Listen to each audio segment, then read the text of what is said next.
Catan, dice game. Let's talk about this. Yeah. Now, we've played Island 1, Island 2. Show each side. Yeah. And, I mean, I've played Catan, the regular game, enough time. I've played Rivals for Catan. I think maybe at this point, I need to make a playlist for Catan and put it up here. Starfarers. Yeah.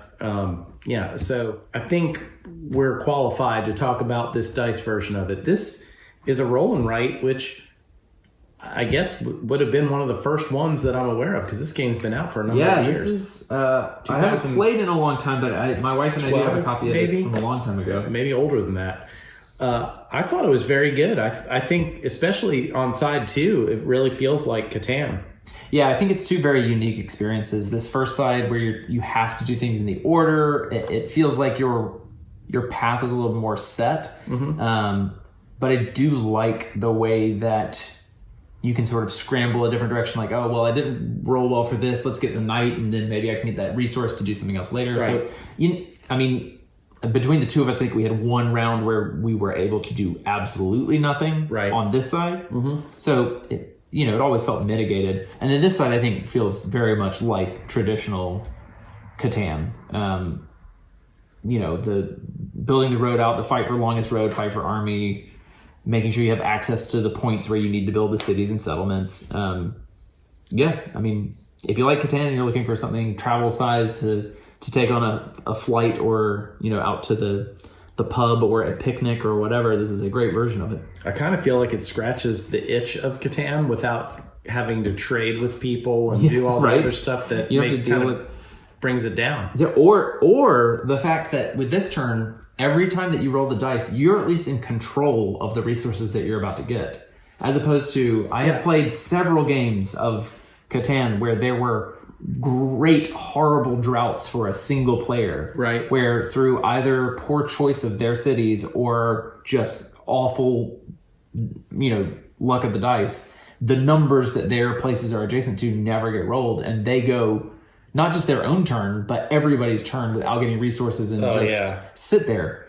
That can be really frustrating. This, at least if you get absolutely nothing, it's because you tried to press your luck with something. There's probably something along the way you could have done to get at least a road out of it or whatever. Well, Nations is a pretty huge civilization game, card-based game, and it takes hours to play.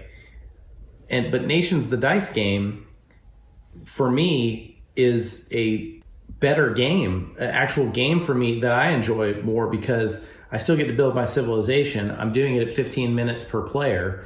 And if I'm going to go for an epic civilization type situation, there's other games like Clash of Cultures. I think I would play instead, or Civilization, the one with the new Sid Meier one. Those types of game would scratch that civilization building itch for a long epic game. Right. I feel like for the time I spend playing Nations, the dice game, I'm getting the gist of what's happening in a game of Nations. I kind of feel the same way here. Yeah, cards on the table here. I think I will play Catan if I have a group of people who want to, but I'm never going to pull it out as the base game. This is what I want to play tonight. Right.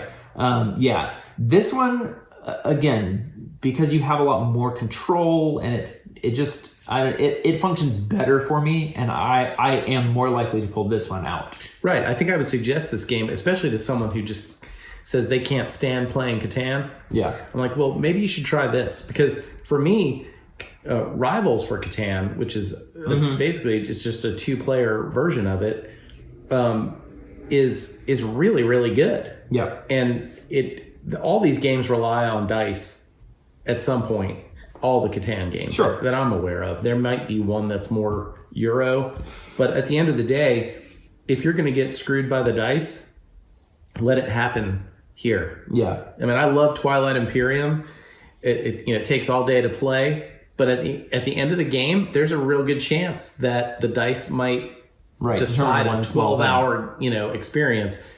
If I can do that in less than 30 minutes, I kind of feel okay. I'm fine with losing by the dice. I lose plenty by the dice. We all I'm the champion of losing by the dice. Yeah, you're not great at it either. But But I do think, like, for the amount of time and effort in this game, I get the same satisfaction of building my little island, and I get to say Will Wheaton, Yes, you do. 14 times. So, I think this is actually a very good roll and write, and you add Catan to it, I think it's a fine game. I think it's a solid roll and write, and I would play it anytime. Yeah. I like both sides. I think this one is side 2 is Catan, the dice game. Mm-hmm. The other one is a roll and write with Catan tiles. right. I agree, but I like them both. Yeah, and they're two different enough games that I think I could play just one and be okay with it for that session, and then the next time pull out the other one. Yeah, I totally agree with you. Great lightweight game. If you know people who already like it, it's probably going to be easy teach and transition to Yeah. it. If you know people who don't love it to begin with, this may be a nice alternative where they feel a little bit Right. more in control. And you feel like you've actually played Catan a little bit. Yeah, a little bit. Very nice job. Well, that's our thoughts. Thank you for watching. Please like this video and subscribe to the channel. You Catan.